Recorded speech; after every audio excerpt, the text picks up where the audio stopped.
to the most chaotic Disney World vlog on YouTube. Okay, so maybe that's a little bit dramatic, but this past January, I went to Disney World with my family. My mom surprised my dad for his birthday to bring him to Star Wars Galaxy's Edge. He had never been.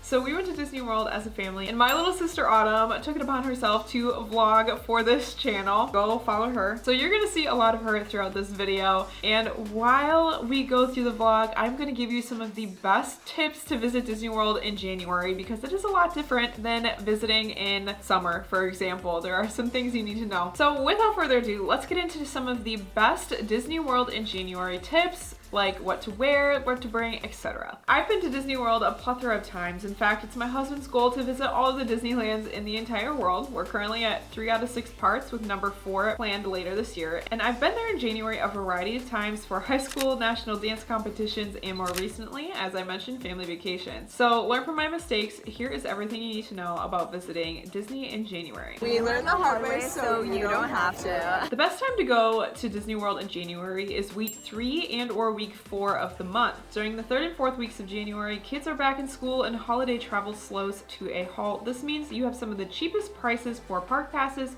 flights, and accommodations at the end of January, as well as shorter lines in the parks. Many children and college students are still on winter break during the first couple of weeks of January, which means the demand for park passes, flights, and accommodations will be higher, aka more expensive, and the parks could still be extra crowded from the busy Christmas season. Although if you can only visit Disney World in the beginning of January, the trip will certainly still be magical. That being said, how busy is Disney World in January? Well, if I'm being honest, Disney World is always busy. There will always be crowds and long lines to wait in. It's Disney World after all. However, there are busy times in Disney World and there are busier times in Disney World. January is one of the least busy and least crowded times in Disney World, particularly toward the end of the month, like I said. Again, if you visit around the first week of January, you will likely still encounter heavy holiday crowds in Disney World, especially on New Year's. Toward the end of the month though, you'll generally find shorter wait times and smaller crowds, still crowds nonetheless in comparison, as children and college students are back in school. Next, let's talk about weather in Disney World in January, because honestly, January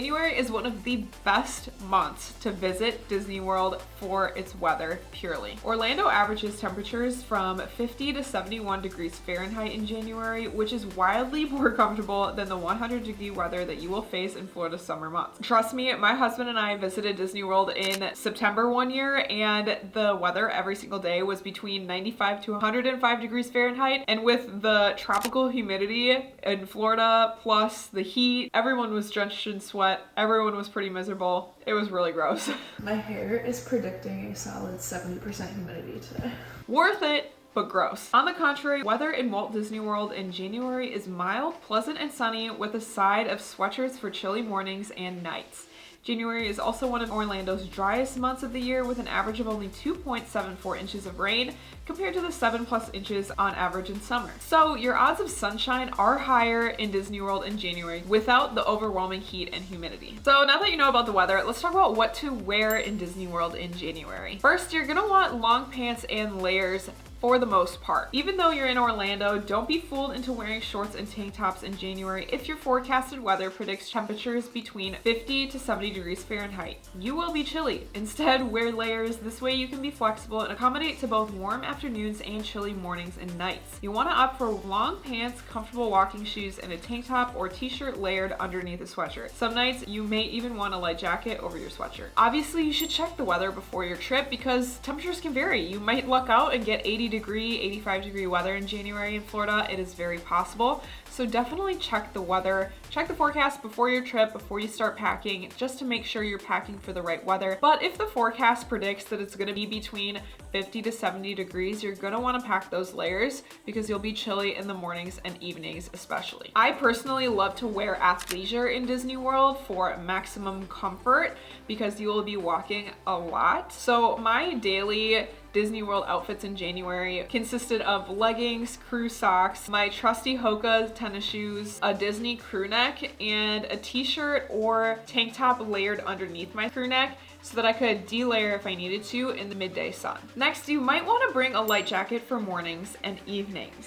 Some nights were chillier than others, hovering around 45 degrees Fahrenheit. When we were casually walking in Disney Springs one night, I wore a light jacket over my sweatshirt and was very comfortable. However, I did not want to carry my jacket during the daytime in the parks, so for park days, I just risked being cold with just my sweatshirt. Carrying around a jacket all day through the parks is not very fun, so keep this in mind if you're thinking about bringing a jacket into the parks. Again, if you're visiting in January and the weather is going to be like 40-30 degrees, really cold, then you're gonna definitely want a jacket. But if it's pushing like 65-70 degrees in the forecast, I would just skip the jacket on the park days if I were you and risk being chilly in the evenings and mornings. Otherwise, if you want to bring a jacket, just in case, you can rent a locker in all of the parks. At the front of the parks, there are lockers you can rent. They're really easy to rent. You just use your credit card at a little kiosk, super easy, for like $10 to $15 a day. So if you want to bring jackets, you can keep them in the lockers. That's a great option too, so that you don't have to carry them through the park the whole day. One more thing you're gonna want to pack for Disney World in January is probably a poncho. And I know that January is one of the sunnier months in Florida, in Orlando, and the likelihood that you'll encounter rain is lower in January. But not only will you want a poncho just in case it starts to rain on your park days, you'll also want it for the water rides, mainly for the water rides. If you want to go down Tiana's Bayou Adventure in Magic Kingdom or Cali River Rapids in Animal Kingdom, you could possibly get very soaked on those rides, and walking around the parks soaking wet is not fun.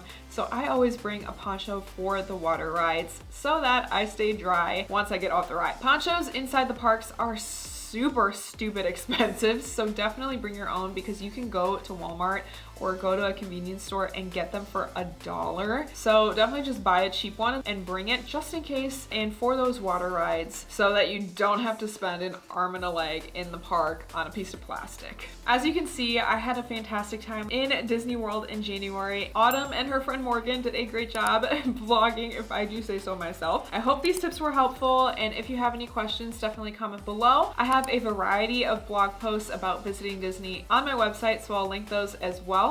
Other than that, I will see you in next week's video. So for now, ciao.